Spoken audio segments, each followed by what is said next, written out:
السلام علیکم ورحمۃ اللہ وبرکاتہ۔ طالبات، درس نمبر 11 ہے آج ہمارا، یعنی لیکچر نمبر 11، اور ہم نے سورۃ الانفال کا الدرس الاول مکمل کر لیا تھا، اور آج ہم الدرس الثانی شروع کر رہے ہیں، یعنی سورۃ الانفال ہی ہماری ہے اور اس کا الدرس الثانی ہم پڑھیں گے، اور اس کا الف، کیونکہ ہر درس میں 3 یا 4 ابواب ہیں، الف با جیم، تو آج ہمارا الف شروع ہو رہا ہے۔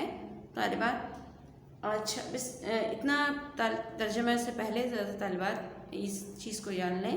کہ جو پچھلی آیات ہیں آپ کو یاد ہوگا، اس میں اللہ تعالیٰ نے مال اور اولاد کو بطور آزمائش قرار دیا تھا، کیونکہ اکثر ایسا ہوتا ہے کہ ان کی محبت میں مغروب ہو کر انسان اللہ تعالیٰ اور آخرت سے غافل ہو جاتا ہے، اور ظاہر بات ہے اس غفلت کی وجہ سے وہ نافرمانی کا مرتکب ہو جاتا ہے۔ تو وہاں پر بھی اس سے بچنے کی تاکید کی گئی، اور اب جو آیت ہے اس آیت مذکورہ میں بھی اس کی تکمیل فرمائی گئی، اور تکمیل اس طرح سے فرمائی گئی کہ جو شخص عقل کو طبیعت پر غالب رکھ کر، دیکھیے یہ بات غور سے سن لیں طالبات، کہ جو شخص بھی عقل کو طبیعت پر غالب رکھ کر اس آزمائش میں ثابت قدم رہے اور اطاعت الہیہ کو سب پر مقدم رکھے گا، ٹھیک ہے، تو اللہ تعالیٰ اس کو انعامات و اکرام عطا فرمائیں گے۔ اب یہ جو کام ہے، یعنی اپنی طبیعت پر غالب رکھنا اور آزمائش میں ثابت قدم رہنا اور اللہ تعالیٰ کی اطاعت پر ثابت قدم رہنا اور عمل کرنا، یہ عرف میں اس کو کیا کہا جاتا ہے، یعنی اس کو قرآن کی اصطلاح میں تقویٰ کہا جاتا ہے، اور اسی کا ذکر اس آیت مذکورہ میں ہے کہ اللہ تعالیٰ تقویٰ اختیار کرنے کی صورت میں، یعنی مومنین کو یہاں خطاب ہے کہ وہ اللہ تعالیٰ سے ڈریں گے یا تقویٰ اختیار کریں گے، تو اس صورت میں ان کو انعامات عطا کیے جائیں گے، ٹھیک ہے۔ آیت کا ترجمہ سن لیجئے۔ بسم اللہ الرحمن الرحیم۔ یا ایھا الذین آمنوا، اے ایمان والو، ان تتقوا اللہ، اگر تم اللہ سے ڈرتے رہے، اگر تتقوا اللہ، اگر تم اللہ سے ڈرتے رہے، یعنی اللہ سے تم نے خوفزدگی اختیار کی، یجعل لکم فرقانا، تو وہ تمہارے لیے فرقان پیدا کر دے گا۔ آگے ابھی ہم فرقان کے معانی اور اس کے بارے میں تھوڑا سا پڑھیں گے، ٹھیک ہے۔ وَيُكَفِّرْ عَنْكُمْ سَيِّئَاتِكُمْ، اور دور کر دے گا تم سے تمہارے گناہوں کو، دور کر دے گا یعنی گناہوں کو مٹا دے گا۔ وَيَغْفِرْ لَكُمْ، اور تمہیں بخش دے گا۔ وَاللَّهُ ذُو الْفَضْلِ الْعَظِيمِ، اللہ تعالیٰ بڑے فضل والے ہیں، بڑے احسان کرنے والے ہیں، ٹھیک ہے۔ یہ اس آیت میں تقویٰ کے انعامات اللہ تعالیٰ نے ذکر فرمائے، یعنی تقویٰ کیا کہ اللہ تعالیٰ کے خوف سے گناہوں سے بچنا اور احکام الہیہ کی پابندی کرنا، یہ کیا کہلاتا ہے؟ تقویٰ۔ اب جو شخص بھی، یعنی جو مومن بھی تقویٰ اختیار کرتا ہے تو اس کے بدلے میں اللہ تعالیٰ اسے یہ 3 انعامات عطا کریں گے۔ 3 انعامات میں سے پہلا انعام اللہ تعالیٰ نے ذکر فرمایا فرقان کا عطا ہونا۔ فرقان یعنی یہاں پر ہے نا، یجعل لکم فرقانا، تو وہ فرقان عطا کیا جائے گا۔ اب یہ فرقان کیا ہے؟ فرقان کے معنی یہ ہیں کہ اللہ تعالیٰ تقوی کی صورت میں انہیں حق و باطل میں فرق کرنے کی صلاحیت پیدا کر دیں گے، یعنی ایسا شعور، ایسی سمجھ عطا کریں گے کہ وہ حلال و حرام، جائز و ناجائز، حق و باطل یا صحیح اور غلط میں تمیز کر سکتا ہے، یہ شعور، یا پھر دوسرے الفاظ میں فیصلہ کرنے کی صلاحیت اللہ تعالیٰ انہیں عطا کریں گے، ٹھیک ہے۔ پہلا انعام تو یہ ہے۔ دوسرا انعام کیا ہے؟ کفارہ سیئات، یعنی تقویٰ اختیار کرنے کی صورت میں اللہ تعالیٰ مومنین کے تمام جو پچھلے گناہ ان سے ہوئے ہیں، ان تمام گناہوں کو کیا کریں گے؟ ختم کر دیں گے، مٹا دیں گے، ان سے دور کر دیں گے، وَيُكَفِّرْ عَنْكُمْ سَيِّئَاتِكُمْ، یعنی اللہ تعالیٰ دیکھیں خود قرآن کریم میں ایک جگہ ذکر ہے نا، نیکیاں گناہوں کو مٹا دیتی ہیں، تو جب اللہ تعالیٰ کا خوف پیدا ہوتا ہے تو وہ توبہ اور تائب ہو جاتا ہے، توبہ اور تائب ہونے کی وجہ سے اس کے تمام پچھلے گناہ بھی اللہ تعالیٰ کیا کریں گے، معاف کر دیں گے، اور آئندہ وہ کیا کرے گا، اللہ تعالیٰ سے تقوی اختیار کرے گا تو اسے انعام و اکرام اللہ تعالیٰ عطا کریں گے۔ تیسری چیز یا تیسرا انعام جو اللہ تعالیٰ تقوی کی صورت میں مومنین کو عطا کریں گے وہ ہے مغفرت کا وعدہ، بخشش کا وعدہ، یعنی اللہ تعالیٰ انہیں آخرت میں بخش دیں گے، معاف کر دیں گے، ان کے گناہوں کو نہ صرف مٹا دیں گے، معاف کر دیں گے، اس کے ساتھ ساتھ انہیں بخش بھی دیا جائے گا، ان کو بخشش عطا کی جائے گی، ان کو مغفرت عطا کی جائے گی، ٹھیک ہے، وَيَغْفِرْ لَكُمْ، یعنی انہیں بخش دیا جائے گا۔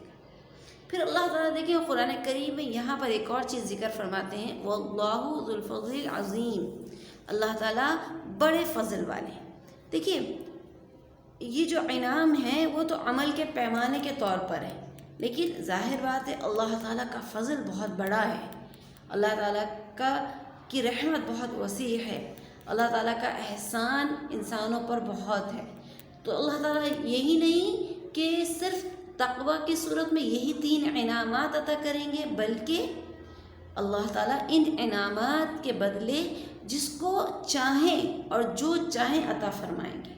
تو اللہ تعالیٰ یعنی کہ اللہ تعالیٰ کی جو نعمتیں ہیں وہ کسی پیمانے کے ساتھ مقید نہیں ہیں، بیش بہا اللہ تعالیٰ کے انعامات ہیں، اللہ تعالیٰ کی نعمتیں ہیں۔ تو یہیں پر اللہ تعالیٰ نے ذکر فرمایا اس بات کا کہ تقوی کی صورت میں یہ انعامات تو عطا ہوں گے ہی ہوں گے، لیکن اس کے علاوہ اور بھی اللہ تعالیٰ جو چاہیں وہ عطا کریں گے، وَاللَّهُ ذُو الْفَضْلِ الْعَظِيمِ۔ اچھا، اب اگلی آیت جو ہے اسی رکوع کی، یعنی جو الدرس الثانی کا جو الف ہے اس کی اگلی آیت ہے، اس اگلی آیت میں ایک خاص احسان کا ذکر اللہ تعالیٰ نے فرمایا جو نبی کریم صلی اللہ علیہ وسلم پر اللہ تعالیٰ نے کیا،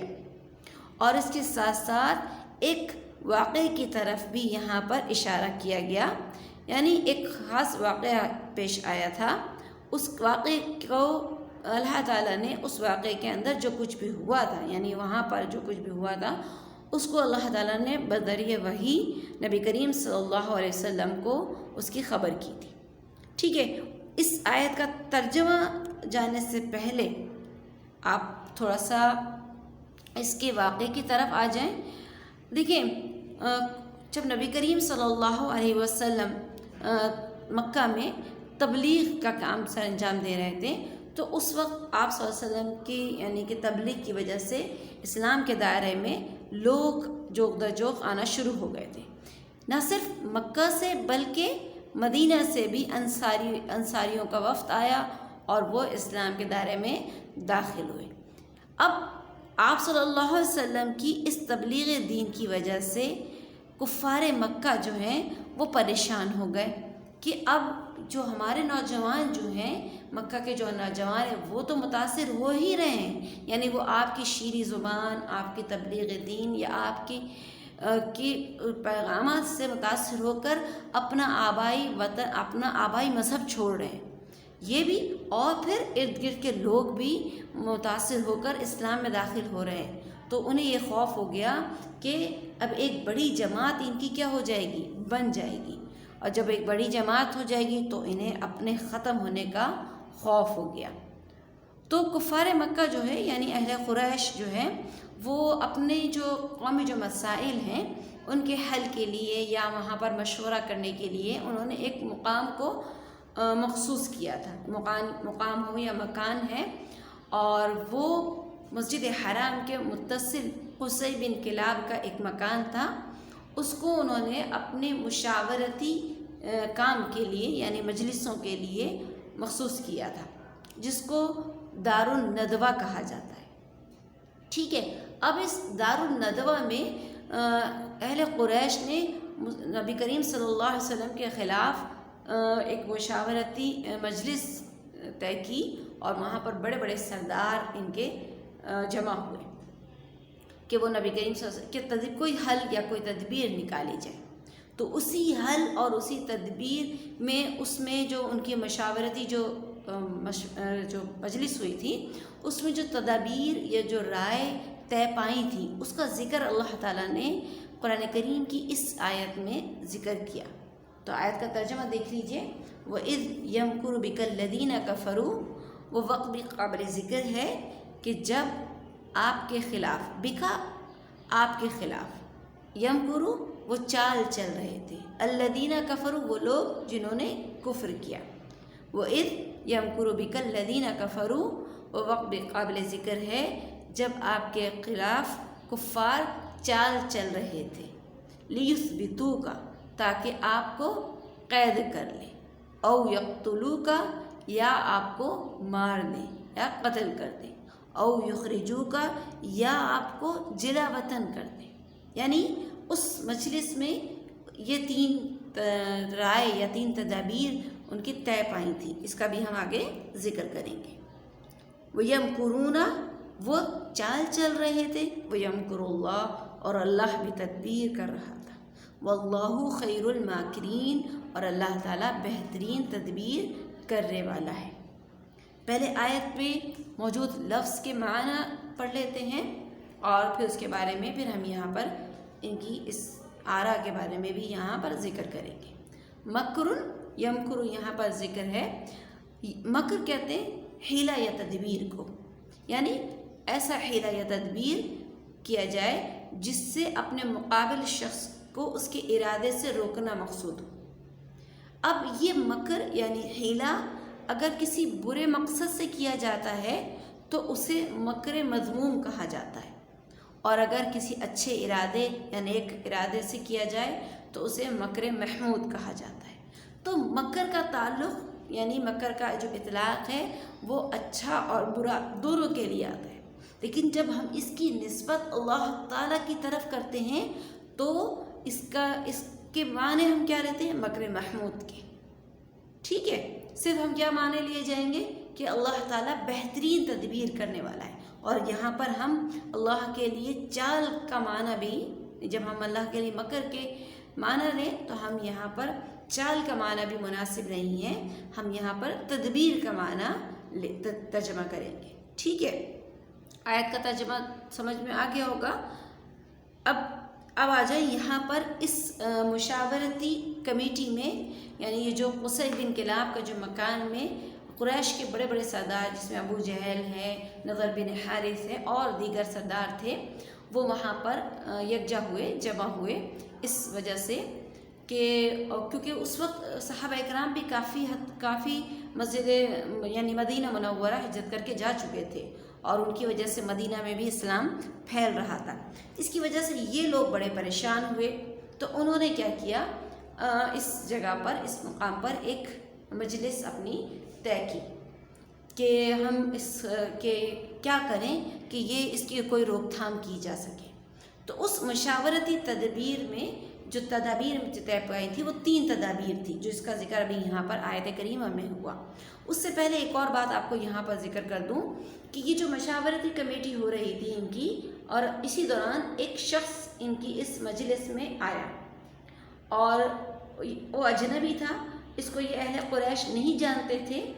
جب انہوں نے اس سے پوچھا کہ تم کون ہو، تو اس نے اپنے بارے میں یہ کہا کہ میں نجد کا رہنے والا ہوں، اور اس نے اپنے آپ کو شیخ نجدی کہا، اور اس نے یہ بھی کہا کہ جس مقصد کے لیے آپ لوگ یہاں جمع ہوئے ہیں میں بھی اسی مقصد کے لیے یہاں پر آیا ہوں۔ اصل میں وہ جو شخص تھا یعنی شیخ نجدی جو تھا وہ شیطان تھا، جس نے نجد کے رہنے والے ایک شخص کا روپ دھارا ہوا تھا، اور وہ اس مجلس میں آ کے تاکہ وہ اس مجلس کی جو مشاورت ہے جو اس کو وہ تکمیل تک پہنچا دے۔ ٹھیک ہے، اب آتے ہیں اس مجلس کی جو مشورے میں جو تدابیر طے پائی تھی وہ 3 تھی۔ نمبر 1 قیدی بنانا، یعنی آپ صلی اللہ علیہ وسلم کو یہ طے پایا کہ قیدی بنا لیا جائے گا، آپ کے ہی یعنی کہ گھر میں قید کر دیں گے، اور آپ خود یعنی آپ کی طرف سے سب کچھ بند کر دیا جائے گا، تو اس طرح ایسا ہوگا کہ آپ اپنی اس سے رک جائیں گے۔ مزید اور تفصیل بھی ہے، بس اتنا جان لیں کہ آپ کو قیدی بنانے کی ایک تدبیر آئی، اس تدبیر کو مسترد کر دیا گیا، اس تجویز کو، یہ جو رائے آئی تو اس کو خاص کر یہ جو شیخ نجدی تھے اس نے مسترد کیا تھا کہ یہ نامناسب ہے، اس سے یہ ہوگا کہ آپ کے جو ماننے والے ہیں وہ آپ کو قید سے چھڑا لیں گے، اس نے یہ کہا۔ یعنی اس کو ہی اللہ تعالیٰ نے اس آیت سے یعنی لیثبتو کا سے ذکر فرمایا کہ یہ آپ کو کیا کریں گے، قیدی بنا لیں گے۔ دوسری جو رائے دی گئی وہ کیا تھی، جلا وطن کرنا، جس کو اللہ تعالیٰ نے یخرجوکا سے آیت میں تعبیر کیا کہ وہ آپ کو جلا وطن کرنا ہے، کیونکہ دیکھیں مکہ آپ کا آبائی وطن تھا، اس آبائی وطن سے آپ کو یہ جلا وطن یعنی بے دخل کرنا چاہتے تھے، اور ان کا مقصد یہ تھا کہ بس ٹھیک ہے ہمارا مکہ یا ہمارے نوجوان تو محفوظ رہیں گے، اب آپ باہر جا کر جو چاہیں یعنی مکہ سے باہر جا کر جو چاہیں کریں۔ لیکن اسی وقت اس تجویز کو بھی اسی شیخ نجدی نے نامنظور کیا، یعنی اس کو مسترد کر دیا یہ کہہ کر کہ جب یہ مکہ سے چلے جائیں گے تو یہ آزاد ہو جائیں گے، اور چونکہ ظاہر بات ہے یہ شیریں کلام ہے، اور ظاہر بات ہے اس کو یہ بات پتہ تھی کہ آپ حق پر ہیں، آپ کا دین حق پر ہے، تو اس کو یہ خوف تھا کہ آپ کی ایک بڑی جماعت کیا ہے وہ تیار ہو جائے گی، تو اس لیے یہ رائے کو بھی کیا کیا، مسترد کر دیا گیا۔ تیسری اور آخری رائے، روایت کے مطابق اس رائے کو ابو جہل نے دیا تھا کہ آپ کو نعوذ باللہ قتل کر دیا جائے۔ اب قتل کرنے کی کچھ ترتیب تھی، کچھ صورت تھی کہ کس طرح سے آپ کو قتل کیا جائے گا۔ اس رائے کو پسند کیا گیا، اور اسی کو اللہ تعالیٰ نے قرآن کریم میں اس آیت میں او یقتلوا کا سے تعبیر کیا۔ اس رائے کو شیخ نجدی نے بڑا پسند کیا، اور اس نے کہا کہ ہاں یہ ٹھیک ہے، یعنی آپ کو قتل کر دیا جائے، نعوذ باللہ۔ لیکن ظاہر بات ہے ابھی ہم نے یہاں کہا کہ واللہ خیر الماکرین، اللہ تعالیٰ کیا ہے، بہترین چال چلنے والے ہیں، تو اللہ تعالیٰ نے کیا کیا، ان تمام چیزوں کی خبر بذریعہ وحی حضرت محمد مصطفیٰ صلی اللہ علیہ وسلم کو دی، اور ساتھ ساتھ حضرت جبرائیل علیہ السلام نے یہ حکم بھی دیا، یعنی یہ پیغام بھی دیا کہ آپ کو اللہ تعالیٰ مدینہ ہجرت کا حکم دیتے ہیں، اور ساتھ ساتھ کچھ حفاظتی اقدام کے ساتھ بھی آپ کو مدینہ ہجرت کرنے کے لیے اللہ تعالیٰ نے یعنی وحی بھیجی۔ تو آپ صلی اللہ علیہ وسلم کو اس وقت یعنی کہ مدینہ ہجرت کا حکم دیا گیا، تو آپ مدینہ ہجرت کے لیے آپ نے تیاری کی اور آپ روانہ ہونے لگے۔ اس وقت یہ ہوا کہ آپ کو ساتھ ساتھ حضرت علی رضی اللہ تعالیٰ عنہ، کیونکہ آپ کے پاس امانتیں موجود تھیں، ایک بہت تفصیل ہے، مختصراً میں آپ کو یہاں پر ذکر کر دوں کہ امانتوں کی وجہ سے حضرت علی رضی اللہ تعالیٰ عنہ نے اپنے آپ کو پیش کیا اور آپ کے بستر پر لیٹ گئے، اور کہ یعنی کہ صبح ہوتے ہی امانتیں میں ان کے حوالے ان کی اہل کے حوالے کر کے آپ کے ساتھ شامل ہو جائیں گے۔ تو حضرت نبی کریم صلی اللہ علیہ وسلم کو اللہ تعالیٰ نے ایک خاص یعنی کہ طریقے سے حکم دیا کہ اس طریقے سے وہ یہاں سے نکلے، کیونکہ انہوں نے ایک پہلے ہی رات کو ہی آپ صلی اللہ علیہ وسلم کے قتل کے لیے گھیرا آپ کے گھر کے باہر ڈال دیا تھا مختلف نوجوانوں کے ساتھ۔ تو حضور اکرم صلی اللہ علیہ وسلم کو اللہ تعالیٰ نے یہ حکم دیا کہ آپ مٹھی بھر جو مٹی ہے، خاک ہے، اپنے ہاتھ میں لے کر باہر نکل کر ان کے سروں پر ڈالتے ہوئے ان سے گفتگو کرتے ہوئے جائیں۔ لیکن آپ ان سے گفتگو کرتے ہوئے جا رہے ہیں، لیکن وہ ان کی نظروں سے اور فکروں کو اللہ تعالیٰ نے آپ صلی اللہ علیہ وسلم سے پھیر دیا تھا، انہیں کچھ دکھائی نہیں دیا، آپ ان کے سروں پر یہ خاک ڈالتے ہوئے آگے نکل گئے۔ تو کسی نے آپ کو اس طرح سے دور سے کسی نے آپ کو سر پر خاک ڈالتے ہوئے اور نکل کر دیکھا، تو وہ جب شخص ان سے ملا یعنی کہ جو گروہ تھا نوجوانوں کا، اس نے کہا کہ تم نے کیوں نہیں ان کو قتل کیا؟ تو انہوں نے کہا کہ وہ بھی اپنے گھر سے نہیں نکلے۔ تو اس نے کہا کہ نہیں، وہ ابھی تو نکل کے گئے ہیں، اور اس نے تصدیق کے لیے اس نے یہ بھی کہا کہ تم دیکھو تمہارے سروں پر وہ مٹی ڈال کر گئے ہیں۔ تو انہوں نے جب اپنے سروں پر دیکھا تو ان کے سروں پر مٹی موجود تھی، اس طرح سے اس کی بات کی انہیں تصدیق ہو گئی۔ خیر، پھر اللہ تعالیٰ نے بحفاظت آپ کو آگے ایک تفصیل ہے کہ آپ کس طرح سے مدینہ پہنچے، آپ کو اللہ تعالیٰ نے محفوظ کیا ان سے، اور آپ کو مکہ سے نکال کر مدینہ میں آپ کی ہجرت کو مکمل فرمایا۔ ٹھیک ہے، یہ پیچھے آئے پھر ایک بہت تفصیل ہے جو آپ پہلے بھی پڑھ چکے ہیں۔ آج کے موضوع کے مطابق یہ اتنا کافی ہے کہ اللہ تعالیٰ نے آپ کو ان کی تدبیروں سے اور ان کی چالوں سے کیا کیا، محفوظ کر دیا۔ ٹھیک ہے، اگلی آیت کا بھی ہم ترجمہ بھی کریں گے طالبان۔ اگلی آیات کو کے لیے بھی آپ کتاب کو بھی دیکھ لیں، کیونکہ اگلی آیات میں تفصیل کچھ اتنی زیادہ نہیں ہے، تاکہ اس کا ترجمہ آپ کتاب سے کر لیں اور اس کے بعد اس کی تفصیل کو یہاں پر سن لیں۔ ٹھیک ہے، بسم اللہ الرحمن الرحیم۔ وَإِذَا تُتْلَى عَلَيْهِمْ آيَاتُنَا قَالُوا قَدْ سَمِعْنَا لَوْ نَشَاءُ لَقُلْنَا مِثْلَ هَذَا۔ وَإِذَا تُتْلَى عَلَيْهِمْ آيَاتُنَا، اور جب ان پر یعنی ان کے سامنے ہماری آیات تلاوت کی جاتی، قالوا تو انہوں نے کہا، قد سمعنا یہ تو ہم نے سنا ہے، یعنی یہ تو ہم نے پہلے سنا ہے، لو نشاء اگر ہم چاہیں، لقلنا مثل هذا تو ہم بھی اسی کے مثل کہہ دیں، ان هذا یہ تو نہیں ہے، یہ تو بس الا اساطیر الاولین پہلے لوگوں کے واقعات ہیں، یعنی یہ تو بس صرف پہلے لوگوں کے واقعات ہیں۔ اس آیت کے ذریعے سے اللہ تعالیٰ نے ایک شخص تھا، یعنی جو ابھی ہم نے بات کی تھی نا دارالندوہ میں جو مشاورتی مجلس ہوئی تھی، اس میں کافی سردار قریش کے تھے، ان میں سے ایک سردار تھا نضر بن حارث۔ یہ نضر بن حارث جو تھا یہ بہت سارے ممالک میں تجارت کے لیے جایا کرتا تھا، اور مختلف ملکوں میں جب یہ سفر کرتا تھا تو وہاں پر وہ یہود و نصارہ کی کتابیں اور ان کی عبادتوں کو بھی دیکھتا تھا۔ تو اس نے جب قرآن کریم کی جو آیات میں پہلی امتوں کے جب واقعات سنے تو اس نے یہ کہا کہ قد سمعنا، کہ یہ تو ہم نے پہلے ہی سنا ہے، یعنی اس کے بارے میں لو نشاء لقلنا مثل هذا ان هذا الا اساطیر الاولین، یہ تو بس پہلے لوگوں کے واقعات ہیں۔ تو اس آیت کے ذریعے سے، یعنی اب جو آگے آیات آ رہی ہیں، اس کے ذریعے سے اللہ تعالیٰ نے اس بیہودہ گفتگو کا جواب دیا ہے آگے جو آیات آ رہی ہیں اس میں۔ ٹھیک ہے، پہلے تو یہاں ذکر کیا کہ اس نے اس طرح سے کہا، یہ نضر بن حارث نے کہا تھا کہ وہ آیات قرآنی آیات میں جو واقعات جب ذکر کیے گئے تو اس نے اس طرح سے کہا۔ ٹھیک ہے، وہ اور اس نے آگے یہاں پر بھی اس نے پھر یہاں پر ایک چیلنج بھی، یعنی کہ دیکھیں اس وقت یہ ہوا کہ صحابہ اکرام کو ایک چیلنج بھی، یعنی ان کو اس کو ایک چیلنج دیا صحابہ اکرام نے کہ ٹھیک ہے اگر تم ایسا کہتے ہو، ایسا کلام لے کے آ سکتے ہو تو ٹھیک ہے، تم قرآن یعنی کہ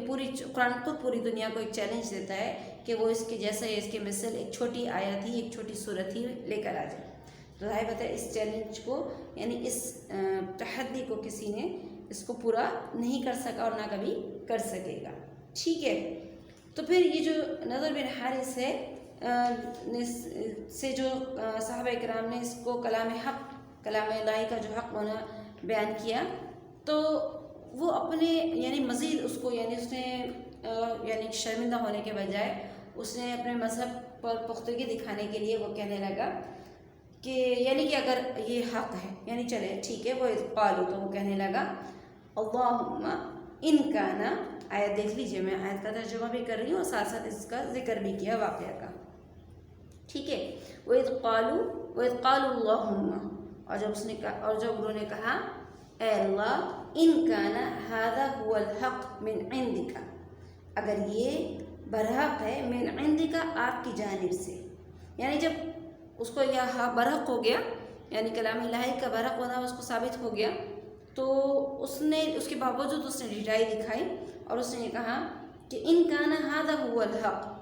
اگر یہ برحق ہے، من عندک آپ کی جانب سے، فَأَمْطِرْ عَلَيْنَا حِجَارَةً مِّنَ السَّمَاءِ، بس آپ ہم پر برسا دیجئے پتھر آسمان سے، یعنی پھر اس نے کیا کہا، عذاب کا طلب کیا کہ اگر قرآن آپ کی طرف سے برحق ہے تو ہم پر کیا کیجئے، پتھر برسا دیجئے آسمان سے، اور او ائتنا بعذاب علیم، یا پھر کوئی دوسرا سخت عذاب، دردناک عذاب ہمیں نازل کر دیجئے۔ یعنی اب اپنی مذہب کو، غلط مذہب کو ثابت کرنے کے لیے انہوں نے عذاب کی طلب کی، اور کون کون سے 2 عذاب طلب کیے تھے کہ آسمان سے پتھر برسا دیں، اور دوسرا عذاب طلب کیا تھا دردناک کوئی بھی عذاب دے دے۔ پھر اگلی آیت میں اللہ تعالیٰ یہ بیان کر رہے ہیں کہ وہ تو مستحق عذاب ہیں، ان کے کام ان کے کرتوت ایسے ہیں کہ انہیں عذاب تو دیا جائے، لیکن کیا وجہ ہے کہ انہیں عذاب نہیں دیا گیا؟ یہاں عذاب سے مراد ہے پورا کا پورا تہس نہس ہو جانے والا عذاب، یعنی اس قوم کا نام و نشان مٹنے والا عذاب۔ اب وہ کیوں نہیں آیا جیسے پچھلی امتوں پر آیا، اور وہ پوری پچھلی امتوں کا نام و نشان ہی مٹ گیا، وہ ختم ہو گئی، ان پر کیوں نہیں آیا؟ اس کا ذکر اللہ تعالیٰ نے اگلی آیت میں کیا ہے، وَمَا كَانَ اللَّهُ لِيُعَذِّبَهُمْ وَأَنْتَ فِيهِمْ۔ ٹھیک ہے، اللہ تعالیٰ ایسے نہیں ہیں کہ ان کو عذاب دیں اس حال میں کہ آپ ان کے درمیان میں موجود ہوں، یعنی آپ سے مراد کون؟ رسول اللہ صلی اللہ علیہ وسلم ان کے درمیان میں موجود، پہلی وجہ۔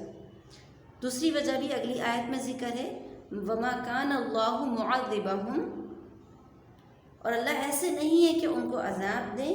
وَهُمْ يَسْتَغْفِرُونَ، اس حال میں کہ وہ استغفار کرتے ہیں، مغفرت طلب کرتے ہیں۔ ٹھیک ہے، اب اس کو تھوڑا سا مختصراً یہاں دیکھ لیں کہ یہ کیا ہے، معنی عذاب ہے، یعنی ان پر ان کی حالت تو یہ تھی کہ ان پر عذاب ضرور بضرور نازل ہوتا، لیکن کیا وجہ تھی؟ پہلی وجہ کہ آپ صلی اللہ علیہ وسلم کا مکہ میں موجود ہونا، اس کی وجہ سے ان پر عذاب نازل نہیں ہوا۔ لیکن ہجرت کے بعد، ہجرت مدینہ کے بعد بھی ان پر عذاب، یعنی مکمل طور پر برباد ہونے کا، تہس نہس ہونے والا عذاب ان پر نازل نہیں ہوا۔ اس کی وجہ یہی کہ آپ کا سرزمین دنیا میں موجود ہونا ان پر عذاب کی رکاوٹ بنا۔ دوسری وجہ استغفار کرنا، یعنی ایک روایت یہ ہے کہ اس وقت مکہ میں کچھ مسلمان ایسے تھے جو بھی ہجرت نہیں کر سکے تھے، اور وہ ظاہر اللہ تعالیٰ سے مغفرت طلب کرتے تھے، اس کی وجہ سے اللہ تعالیٰ نے ان پر عذاب نہیں دیا۔ اور ایک یہ بھی ہے کہ یہ خود بیت اللہ کا جب طواف کرتے تھے تو طواف کرتے ہوئے یہ غفرانہ کا کہتے تھے، تو اس کی وجہ سے بھی اللہ تعالیٰ نے ان پر عذاب نہیں دیا مکمل طور پر، یعنی ان کو سزا تو دی، بدر میں، احد میں، احزاب میں انہیں شکست تو دی، لیکن انہیں مکمل طور پر ختم ہونے والا، برباد تہس نہس ہونے والا عذاب نہیں دیا۔ ٹھیک ہے، اس کی وجہ یہاں پر اس آیت میں دی، وَهُمْ يَسْتَغْفِرُونَ، دوسری وجہ یہاں پر اللہ تعالیٰ نے بیان کی۔ ٹھیک ہے طالبات، یہ ترجمہ یہاں پر آپ کو امید سمجھ آ گیا ہوگا۔ انشاءاللہ اگلی آیات میں ہم اگلے درس کے ساتھ دوبارہ درس شروع کریں گے۔ اس وقت تک کے لیے السلام علیکم ورحمۃ اللہ وبرکاتہ۔